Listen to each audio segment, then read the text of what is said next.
जी सलाम अलैकुम जी। उबैद अर्ज कर रहा। जापान में ना सुनामी आया, समंदरी तूफान। अच्छा, उधर जलजले बड़े आते हैं। रेक्टर स्केल होता है 7.8। पाकिस्तान में इस रेक्टर स्केल पे करीब करीब 20,000 से ज्यादा मवात हो। यही जो जलजला है अगर जापान में आता है तो एक बंदे की भी कैजुअलिटी नहीं होती, कोई नुकसान नहीं होता। सुनामी आया, उन्होंने 25 मीटर गहरी बुनियादें खोद के एक किस्म की समंदर में या समंदर के साथ ही उन्होंने एक दीवार बनाई। अच्छा, वो दीवार है 395 किलोमीटर लंबी, कोई शायद 9 मीटर ऊंची है या इससे भी ज्यादा। आप 9 मीटर, 9 को तकरीबन 30 फुट वो ऊंची है। कुछ मतलब 395 लंबी है, किलोमीटर। उसके आगे उन्होंने दरख्त लगा दिए। आप इस तरह कह ले कि जंगल लगा दिए। अच्छा, अब सुनामी आएगा तो पहले उसके रास्ते में दीवार हायल होगी। जब दीवार हायल होगी तो उसके आगे वो दरख्त होंगे। तो जंगल है, दरख्त है, वो क्या करेंगे? वो पानी की रवानी को रोकेंगे, उसको कम करेंगे। हो सकता है इसके बावजूद बहुत बड़ा तूफान आ जाए, वो दीवार भी गिरा दे, वो जंगल भी गिरा दे। लेकिन जो पहले आए हैं, जिन्होंने नुकसान किया है जापान का, अगर वो उतने ही होंगे ना तो फिर कुछ नहीं होगा, कोई नुकसान नहीं होगा। पहले सुनामी से तबाही आई है जापान में। जापानी कौम वैसे भी लाजवाब है। इन्होंने हिरोशिमा नागासाकी पे जब बम गिरे हैं उसके बाद भी बहुत तरक्की की। ये काम भी बहुत करते हैं, अगर लाइन में लगे हों तो लाइन में ही चीज़ें लेते हैं। जब सैलाब आया है, तूफान आया है, उधर वो सुनामी आया है, तो हर बंदा जो खाना लेता था ना उससे भी वो वापस कर देता था। उसमें वो कहता था ये मेरी ज़रूरत है, इससे भी कम में पूरी हो जाएगी, आप किसी और ज़रूरतमंद को दे दें।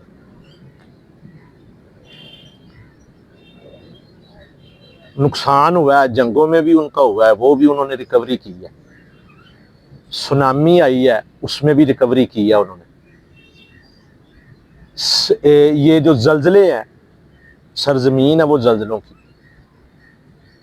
उसमें उन्होंने इतनी रिकवरी कर ली है कि अगर उस रेक्टर स्केल का इधर हमारे पाकिस्तान में जलजला आए तो वो कितना हो जाता है जी, वो लाखों की कैजुअलिटी हो जाती है। फिर फंड भी इकट्ठे होते हैं, फिर कई अरसे तक वो उस सैलाब के नाम पे फंड इकट्ठे करते रहते हैं, मुल्क में भी, गैर मुल्कों से भी, दूसरों मुल्कों से।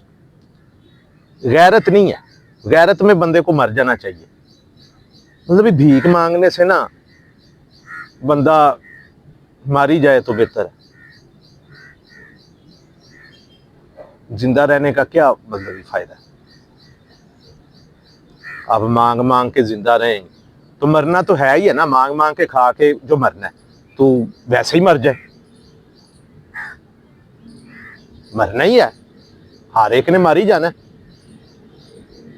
कौन सा कोई मतलब कितनी देर, लिमिट ही है ना। अच्छा, अब आ जाए पाकिस्तान में।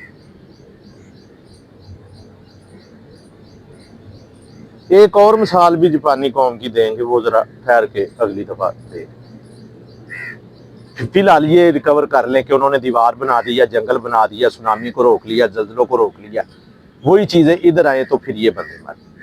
इन्होंने क्या किया है पाकिस्तानी कौम, ये मैं हुकूमतों के नाम नहीं लेता हूँ, ये ना मेरा इशू है, मैं वैसे कौम की बात करता हूँ या जनरल बात करता हूँ।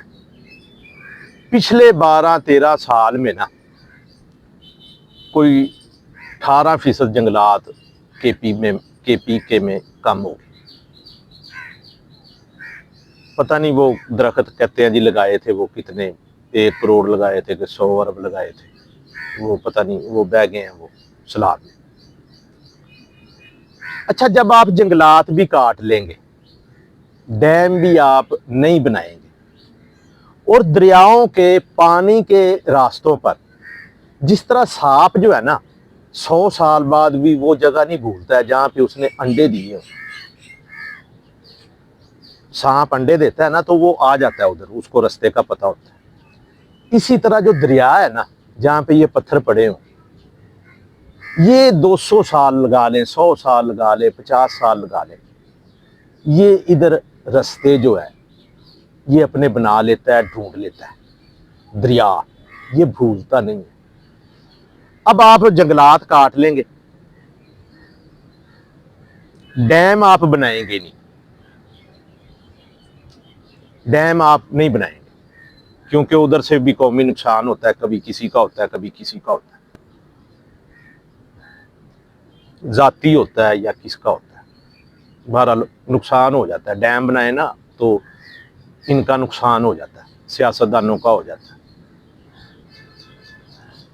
डैम भी नहीं बनाएंगे, दरख्त भी काट के बेच देंगे, वो जी भूखे मर रहे हैं ना ये, तो ये दरख्त फिर काट के बेच देते हैं, रोटी नहीं है इनके पास।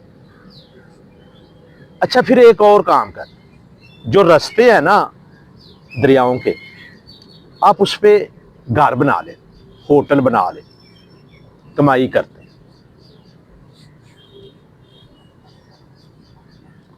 अच्छा, उसके बाद ये कहते हैं जी अल्लाह का अजाब आ गया।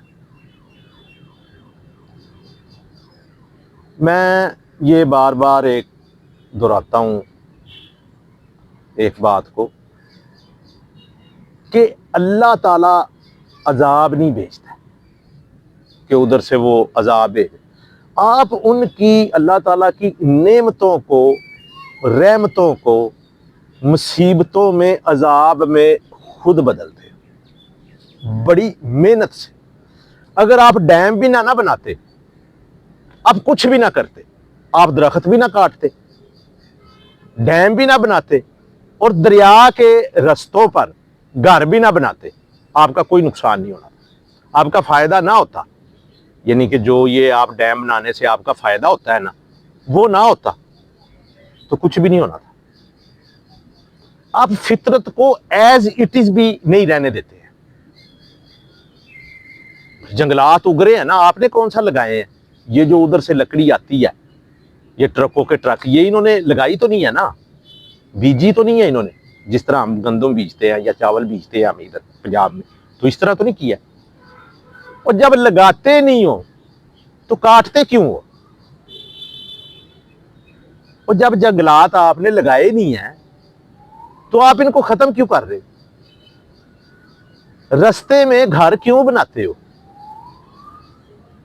फिर कहते हो जी अल्लाह ताला का अजाब। ये अजाब, मैं मतलब हो सकता है ये अच्छी बात ना हो इस हालत में, जितनी नुकसान हुआ है, कैजुअलिटीज हुई हैं फैमिलीज की, लेकिन मैं ये वाज़ेह तौर पे कह रहा हूं कि ये बड़ी मेहनत से इन्होंने किया है।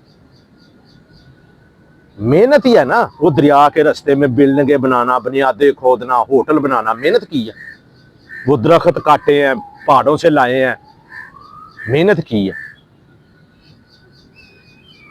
डैम को तो आप छोड़, फिर ये शुरू हो जाते हैं, कहते हैं जी ये अजाब इलाही है।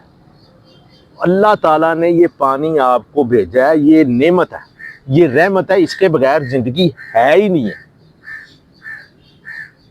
आपने इसको अजाब बना लिया। बड़ी मेहनत करके आपने रहमत को, नेमत को, रिज़्क़ को अजाब में तब्दील कर लिया और लोग मर रहे हैं, अवाम मर रही है। तो जो हमारे, आप इनको कह लें इक़्तिदार आला, मुक़्तदर आला, ब्यूरोक्रेसी, जो भी आप कह लें, रियासत के कर्ता धर्ता, उनका कोई नुकसान नहीं होगा। जिम्मा इसका किसका होगा, ये आप क़यामत वाले दिन पर छोड़ दें। जो उधर मर गए हैं, जो उधर फंसे हुए हैं, उनकी क़यामत बहरहाल आ गई। जी, अस्सलाम वालेकुम।